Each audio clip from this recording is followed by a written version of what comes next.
What is ihram? What is the significance of ihram? What does this ihram, the state of being in ihram and the actual clothing of ihram itself, what does that teach us? Al-Hajj Arif Bhai. Subhanallah. I love ihram, mashallah. I know people dread ihram and they ask, can I wear at that airport? Can I wear in the flight? Delay as much as possible. Because they think ihram is a restriction. But rather ihram gives you freedom. Subhanallah. It's making you free from everything. They also ask, can I wear a belt? This is a very Yeah. common question as well. Yeah. They want to make it as comfortable as possible. But it's comfortable. It gives you freedom. You are free from all branding. You are free from clothes. Subhanallah. You are free from, is it ironed or not ironed? Is it creased or not creased? Has it got a bit of dust on it? People expect you to be dusty in the state of ihram. People expect you to be like that. You're not bothered about your hair. And I'll come to hair in a bit, but it is part of it. You know, one of the parts of ihram, before I forget, is you take your hair off in the end, isn't it? You take your hair off. Because hair is a sign of beauty. Hair is a sign of honor for people, okay? If women, they start losing their hair, they panic. When men start losing their hair, they rush off to Turkey for transplant, okay? So hair means a lot. But in ihram, you let go of everything. Forget the clothes. Forget the ornaments. Forget the jewelry. Forget the shoes. Forget everything. Why? We want to be as natural as possible. We want to be as free from these restrictions of the dunya as possible. We think we are free, but we are slaves. We are slaves of fashion. We are slaves of brands. But ihram gives you freedom from all those things. You leave everything behind. All your riches behind. All your belongings behind. All your brands behind. And you go as a simple person. As a simple person in the court of Allah, just like you came to this world. You came to this world without anything. You will go away from this world in those two clothes. You will be raised in the court of Allah subhanahu wa ta'ala again with nothing.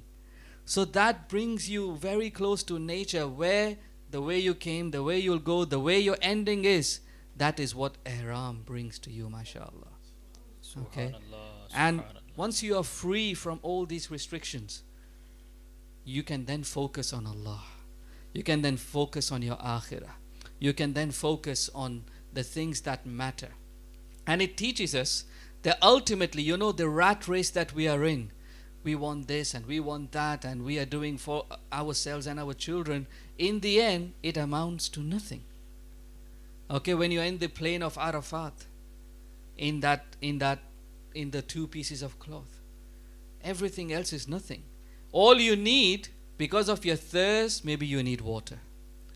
To sleep, you need a place. That is what it teaches you, lessons of life. The whole journey of Hajj and Ihram, that what you actually need is two pieces of cloth. What you actually need is just some food to keep you going and some water and a place to sleep where you can even sleep on the floor. So everything else is just extra. It's just, yes, we need all those things, but that is not the objective. The objective is to please Allah subhanahu wa ta'ala. Subhanallah. Please Allah ta'ala. And then finally, the equality it brings. I can't sit next to a prime minister, maybe a celebrity. Okay? But over there, the most famous person with maybe 1 billion followers would be next to me in the same clothing. Nobody would know if I'm a billionaire or I am sleeping on the road. Nobody. This is the equality that Islam brings, and reminding us that on the day of judgment, what you will bring to Allah is what you took to haram. What do you take to haram? That the best provision you can take is taqwa. And taqwa, I can't see Hafiz Chirag's taqwa. I can't see somebody else's taqwa. Nobody can see my taqwa because there isn't there. But what you take to the court of Allah is your taqwa, is your deeds. And that is what you will take in the court of Allah on the day of judgment, just your deeds. and nothing else. Your followers, your money, your position, your degrees, whatever it is, it's all for this world. Ihram teaches us the reality of life, of death, and of the hereafter, inshallah. So rather than running away from ihram, I would say to people, embrace ihram, inshallah. Embrace ihram.